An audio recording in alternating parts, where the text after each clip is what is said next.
My name's Yusuf. I'm 52 years of age, and I've been a Muslim for 27 years. Ethnically, I'm from an Irish stock with a bit of English in there as well. Father was Catholic, my mother was Catholic, although only nominally Catholic. They didn't really take it that seriously. We didn't have any religious upbringing at all, no education in terms of religion, and we lived our lives as we saw fit, as our desires took us, we went. My mother and father used to give me some indications of what is right and what is wrong, but very, very little in the way of religious instruction, so we were free. Basically, I left school at the age of 15. I ran away from home at the age of 15.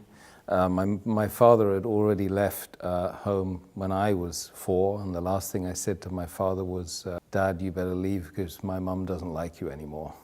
So that was the last time I saw him as a child, until I was 24.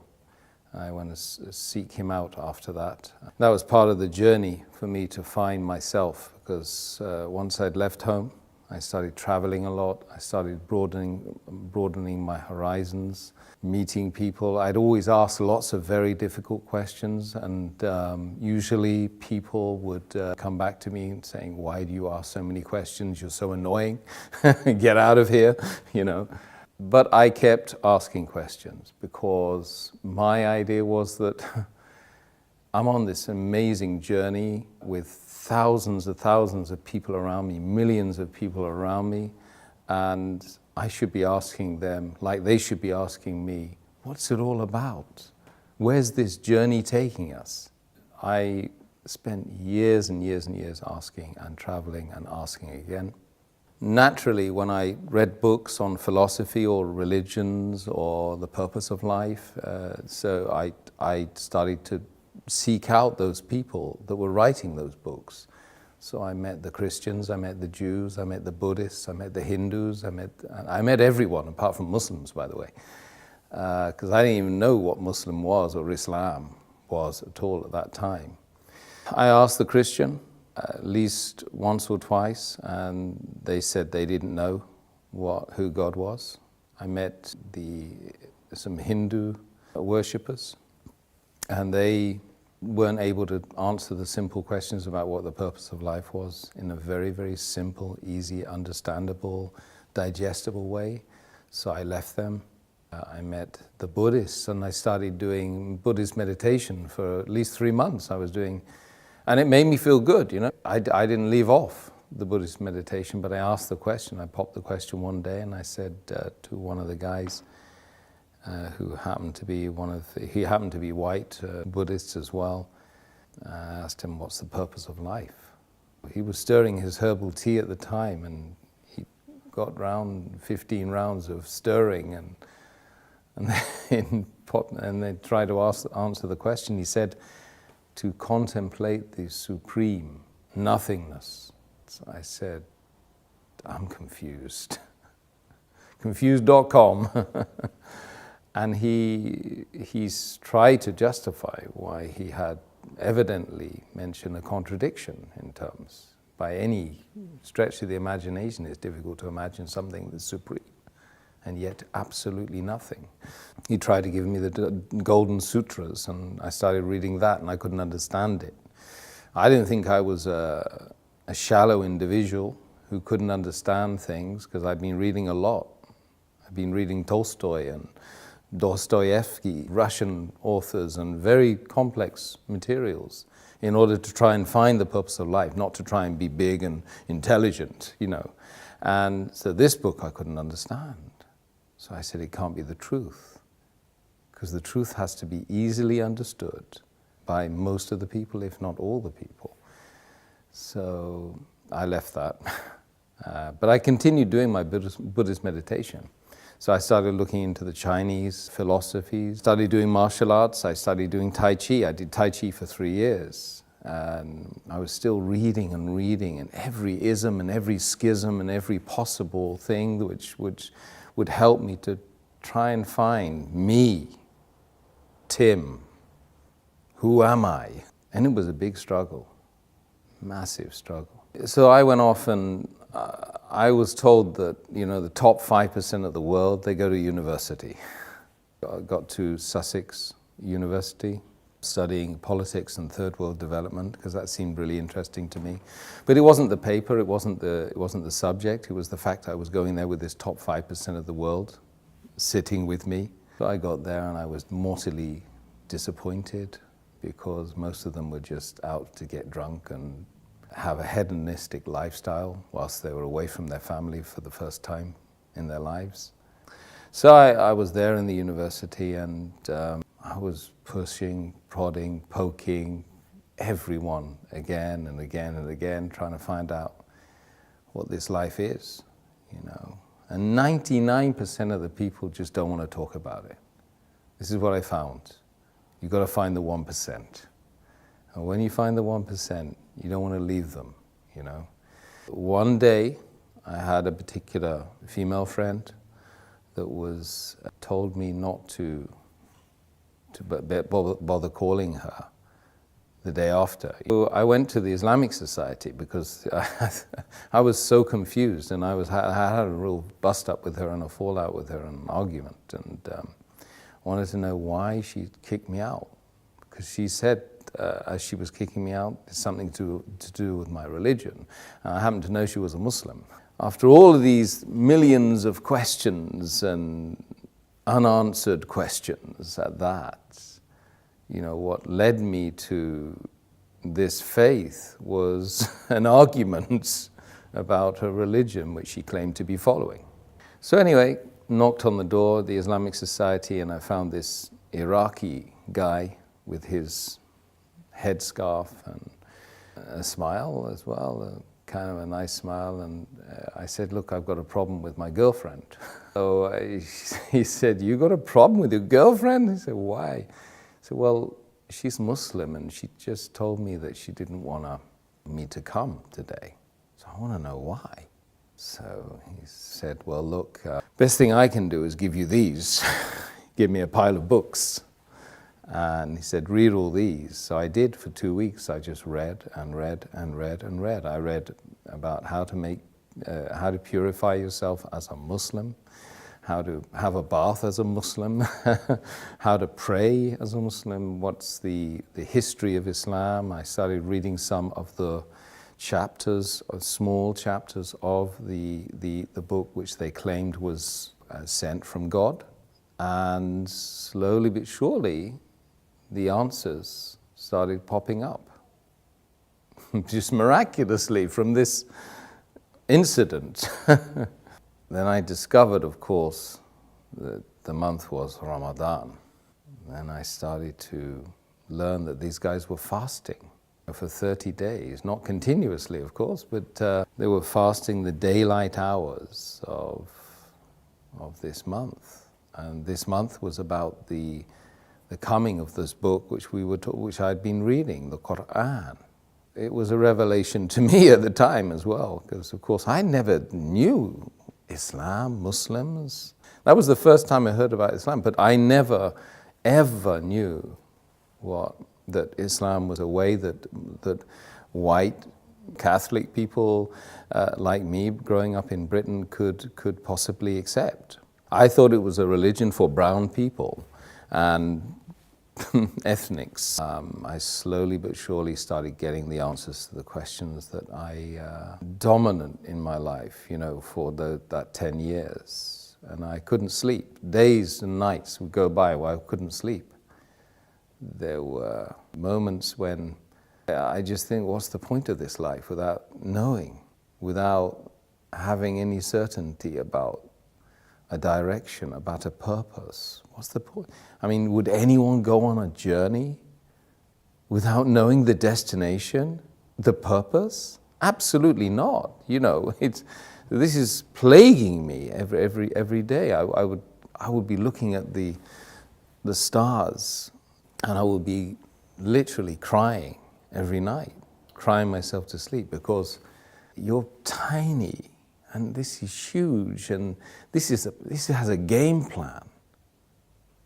This is more than just a mere coincidence, a mere happening. that something that's just happened out of nothing. This is by design. And you have to find the purpose. So you come across this book which answers all of the questions. You don't like what you read. Some of it you don't like. But it's kind of good for you, right? You realize it's good for you. It was probably the third week of Ramadan then. I was reading that, and I was watching these guys. They were fasting and they were praying in that place 5 times a day in that center. And I would join them and I would be doing the prayers with them, but I couldn't really know what was going on, but it felt right. And one day I woke up and I said, look, I'm going to fast today, because the fasting is the thing that really seemed to be very attractive, and it was a challenge for me, and I thought it might help me in the journey. So I prayed, I started fasting that day, and it was like somebody had removed the blindfold, they'd unlocked the door, they'd removed the earmuffs, and I was able to think clearly. And just that moment, on that day, on that time, was the moment when I found Islam. Because when you're fasting sincerely to find the one that created everyone here and everyone out there and everyone that's going to be created later on, after we go and we leave this planet and leave this journey, is the ultimate sacrifice when you give off your food and give away the luxuries that you have and the water, and you do it sincerely, seeking the face of the one that created you, is the moment when you found yourself. That was that day. That was the day, and I hadn't taken what was called the Shahada, or the declaration of faith, because I thought, well, God knows me better, so why would I bother? Anyway, I went on right until the end of Ramadan, and one night I was just super aware of myself, of being like needing to get rid of the past and start something new. It just felt like that. So the whole night I was just like, I was making this ritual ablution, watching, because I was reading it all the time in the books I had with me, and trying to get rid of something that was in the past. And then in the morning, very early in the morning, I just walked. I went up and I started looking for a mosque. I went into a mosque. I got to the top of the stairs and the guy grabbed hold of me and said, look, what's going on? What are you here for? Can we help you? I said, yeah, I've just come to embrace Islam. He said, well, we don't know you. I mean, we've never seen you. What do you know about Islam? Well, said I've been reading about Islam for the last 2-3 weeks, in fact, and I've been fasting as well. So they were quite surprised, and they said, well, have you washed? I said, I've been washing the whole night, man. I made the declaration of faith, and then I kind of got hugged by 300 men, and I'd never been hugged by a guy before. Not even my father, I don't think. I remember feeling that it really was a very amazing moment, and it was unlikely that I would feel that way again. That feeling of elation, the feeling of actually I felt very relieved, because imagine spending 10 years searching and searching for something which you don't even know what that is. It's not like you go on, you search for something, right, which you know, and you pretty much know where you drop that thing. So you've got a very small area that you can check, from home to work, back to school. Yeah, I can retrace the journey. But with something like the purpose of human existence in a sea of 8 billion people with millions and millions of potential miles you need to travel, and that took me 10 years. I was 25 or 26 at the time I embraced Islam, and so the feeling was amazing. It was something which is groundbreaking. And then, of course, ever since, we've got all the challenges of being a person who does claim to believe in God. So I didn't really have any concerns about, taking that plunge and becoming a Muslim, because I was doing it sincerely to try, and if I didn't do it, what was I going to do instead? I was destined to fail, to literally become an alcoholic or to be a person that would just live their life as a hermit. Literally, that's the way I was thinking at the time before I embraced Islam. So I didn't really have any hang-ups about accepting something that was going to really, truly speaking, help me here. It doesn't matter, the external didn't matter to me. At that point, I would do anything to find the truth. And there's a lot of people out there like that in this world. I've met lots of them. And they genuinely good people. They have that feeling in their heart that they really want to spit it out. But really, there's nothing to be fearful of. Rather, that you should be fearful of the fact that you're not being sincere to yourself, true to yourself. That creates mental conditions. There's a lot of people that have psychosis and mental issues because they're not true to themselves. What their heart and their soul is telling them, they're not doing. We call it hypocrisy.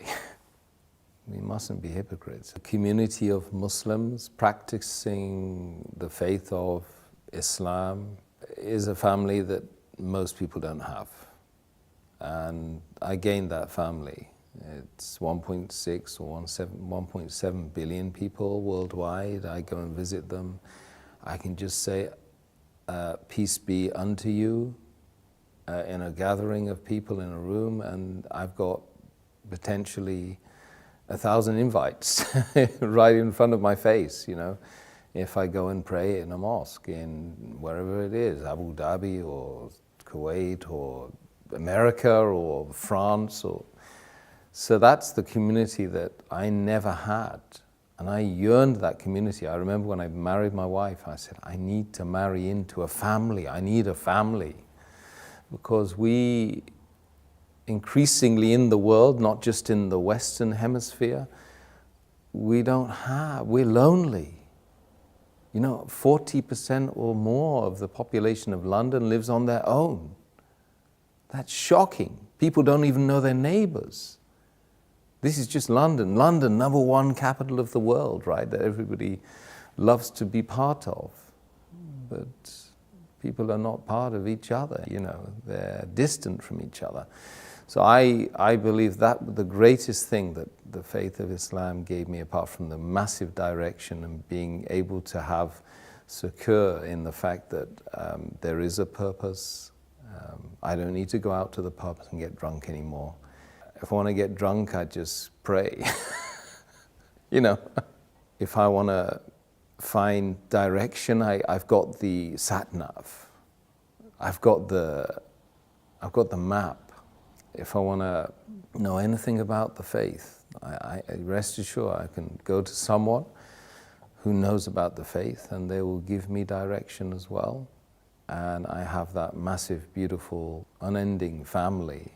And if you find the right members of that family, then you feel great.